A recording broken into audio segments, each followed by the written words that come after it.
See, it starts the camera for us. So there we go. Say hello. Hello. My name is Rachel Man. or Joe.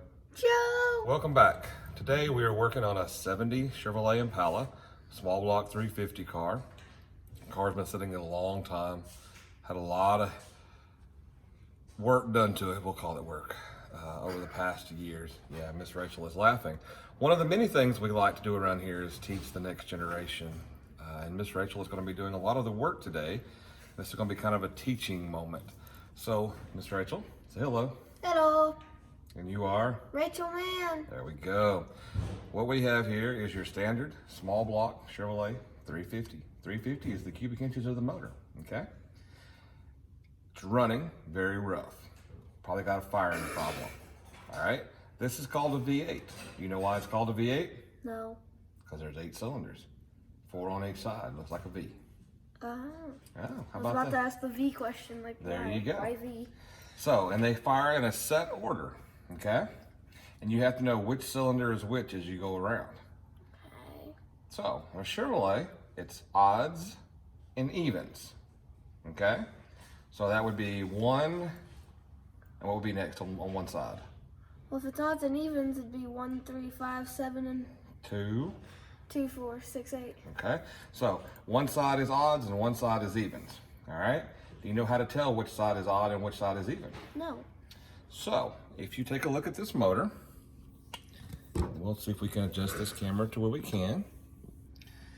One half of this motor looks like, see those 2 chrome things right down here? Those long, those are called valve covers, all right? So one of those looks like it's sitting further forward than the other one does, doesn't it? Yeah. All right, so the one that's sitting further forward is where number 1 is. So would it be this one? That would be that one right there. That's cylinder number 1. So there you go. Point to that again. I don't know if I got it. It's this one. Yeah, that's that one right There. there. Yep, that is where cylinder number 1 is. So once you've identified cylinder number 1, then basically you need to know the firing order. In this case, it's stamped on the intake, but it's 18436572, which means number 1, number 8, 1 8. So it's like. Yep, 1 8, and then 4 3. Okay, And 6 then 5 7 2. Got it? All right. So we need to know that. All right. So some other things we're going to talk about as we go through this video today is how to read spark plug color, because as the car runs, depending on how much fuel it's getting, whether it's running rich or lean, it'll affect the color of the spark plug. Okay. So we used to be able to read these light variations of tan, the color, these nice pretty colors.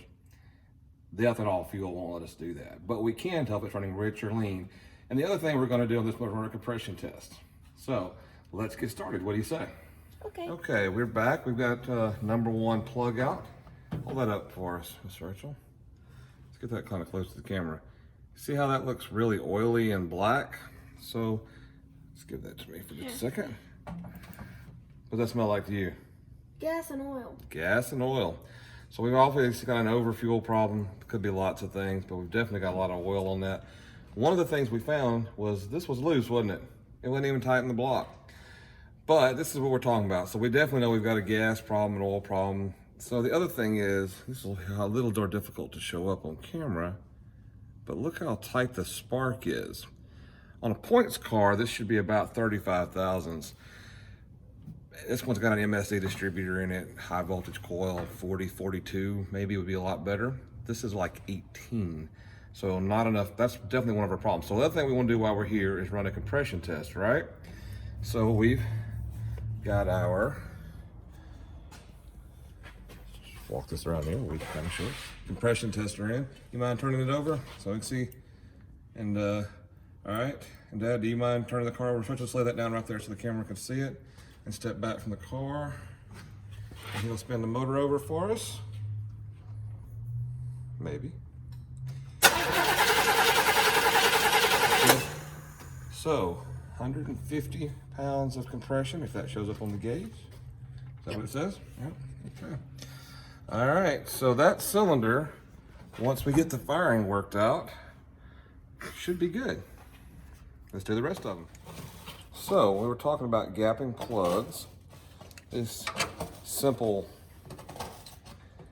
style gap here works fine. So find me 40 thousandths on there. 40 thousandths would be right there. 40. We're going to gap these about 40. And we're running AC Delco R45S's. Good spark plug. Yeah, it is a good spark plug. It's what's the original equipment plug for this. I like AC Delcos and GM products. See how I'm just kind of walking that up? All right, and we got it on 40. 40, yeah. All right, y'all see how we walk? How we kind of take that and we kind of walk it up. All right, now I'm just gonna take it and give it a little twist. All right, now you tell me what that plug is gapped at. Take both pieces in your hand and you tell me.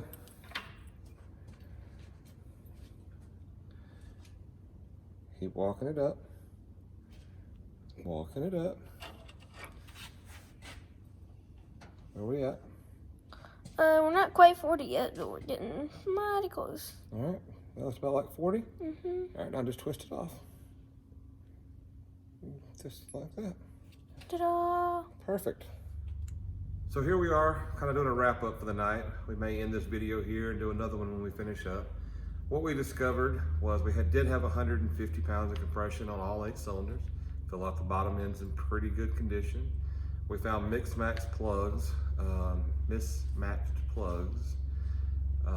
at least 4 cylinders not firing at all, as you saw from the first one with the bad fouling, oil and gas fouling. We also continued to find that all the plugs on the passenger side, the gap was completely closed, 18 thousandths or less. So obviously it's not firing. It was trying to fire a little. Tiny. Little bit of fire, right? Yeah, wasn't much. And so on the driver's side, we did find some mixed in AC Delco plugs, some Excel plugs. So the ones that we're calling it here for the night is, number one, the parts store doesn't have parts. Go figure. They have to special order spark plug wires for a Chevrolet. So, and they sold us the wrong plugs.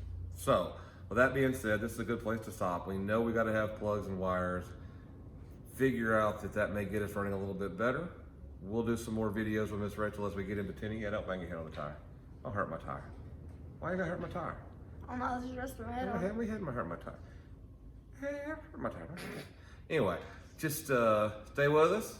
Thank you, Miss Rachel. Thank you for the day. Did you learn a lot? Yeah, You did? So what did you learn? a lot of things.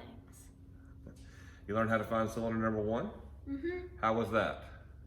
What do you mean? So we're looking at the motor, and you don't know anything about it, but you want to know where cylinder number 1 is. And it's a V8. Mm-hmm. How do you find number 1? So it's on the The valve cover? the valve cover, and the odd side is sticking out further than the other one, and then that means that's the odd one. And there's one. So on a Chevrolet, not all of them, on a Chevrolet, it's odds and evens, right? So what you're saying is basically you look for the offsets in the heads. The head is closer to you as number 1. 1. Exactly. Thank you for your time. Good evening. Welcome back. Tonight we're working on putting spark plug wires on our 70 Impala. Hello. And we have Miss Rachel with us again tonight. Hello. And what we're working with are these Excel cut to fit wires, like this, straight boots with just double humps. That's good enough right there. Yeah. So, if you'll follow my hand down here. Yeah, right here. So we've put the wire on the plug in, and now we've measured up to the cap. We've allowed a little bit for what we're gonna strip, and we snip off the end. And Miss Rachel, for them in those yellow handled cutters, Yellow. strippers, I mean, we'll carefully strip back about a ½ inch. Very carefully, not damaging the center core. You just kind of walk it around, and you end up with these little fuzzies. It's a little hard to see on here, but him with those blue cutters, I cut the little fuzzies off. You can leave them. I don't like to. But we're going to. But we are. What are the fuzzies for? They're just part of the insulation, the way the cable is actually made. Mm-hmm. So we take an end, you wrap the core back underneath, and then I take red handle pair and I kind of get a start on getting this kind of angled, because this works the best with my stripper or my crimpers. If I can angle these just a little. Before we use the Komodo dragon. Yes, that's what she calls the crimper, is the Komodo dragon. Because it looks like one. And it probably hurts if you get your finger stuck in it. Yeah, and so would a Komodo dragon if you ever got bitten by one. She can tell you all about it. You'd think it was from personal experience if you didn't know better. Yeah. I stay far away from them. This is a fairly inexpensive pair of Amazon crimpers that I'm using. I found they work really nice. Make a really nice crimped end that ends up looking just like that right there. So we'll put a link in showing you what we bought. Miss Rachel, would you kind of keep a hand on that? And so we take a boot, a little bit of grease. I haven't put any grease in that one yet. A little bit of grease goes a long way. No, I have not. You have a knife? Okay. I'm kind of just holding it so you can get a better look at it. Yeah, that's perfect. We should have done that all along. We may have to do the next one that way. Alright, so make sure you keep the end that's going to snap on facing up as you start in. And you just kind of work it in. And you work it in. The grease helps. A lot. Because the first one, it was a lot of And at some point in time, you'll get close. And what I like to do is take a Phillips head screwdriver and run it down through there, kind of grab it and do a final pull, and that helps center it.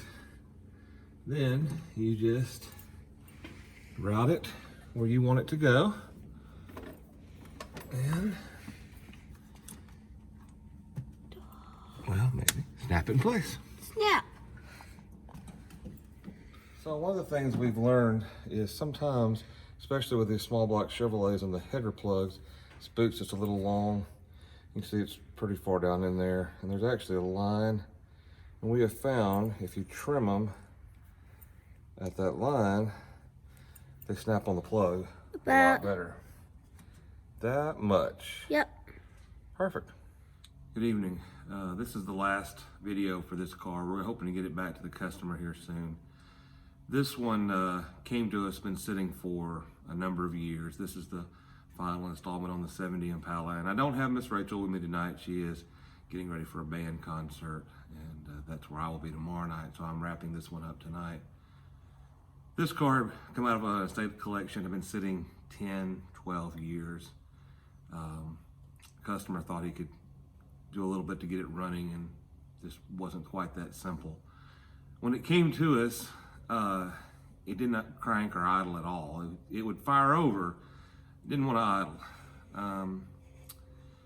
First thing we started going through was vacuum stuff. What I like to do is remove all the vacuum lines, cap everything, add them back one at a time. If removing them all and capping it makes it run better. In this case, it did. And in fact, in this case, we found this has a Holley 600 on it. The back vacuum port we found was missing the vacuum cap altogether. It had rotted and fallen off. People talk about ethanol fuel and how bad it is, and most people focus on the moisture. It's actually the corrosiveness of it that's the worst. And you think of only what the fuel touches, but you don't always think of what the vapor touches. In this case, most of the old rubber style vacuum caps sometimes only last a few months under the car, and that's what happened here.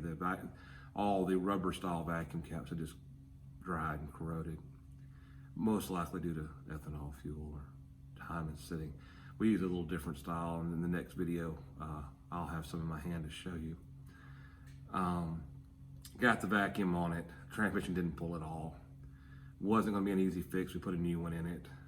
Actually found bolts laying in the transmission pan inside it. So somebody had been inside it before and left it in pieces.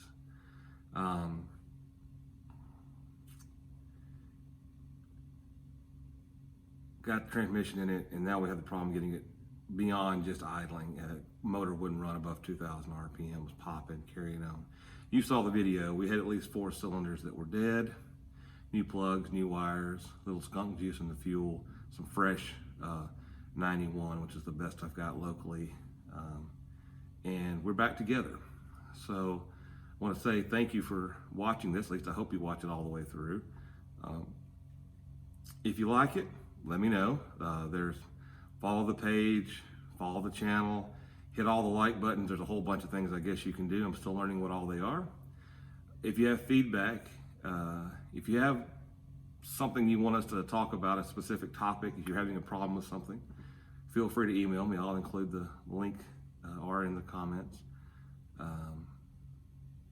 If you close to me and have something like this you need some help on, let me know. Mostly just thank you for your time.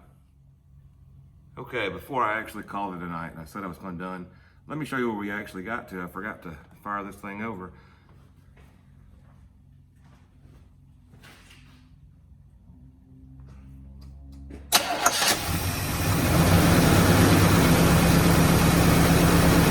Not too bad for a motor that's been sitting at least 10 years. Nice, smooth, even running. Thank you. Thank you for making it to the end of the video. If you like what we're doing, if you have interest in this, hit the like button, subscribe to our videos. If you have questions, general comments, suggestions, or just want to know more about the shop, please comment below. Thanks again for watching. Hope to see you in future videos.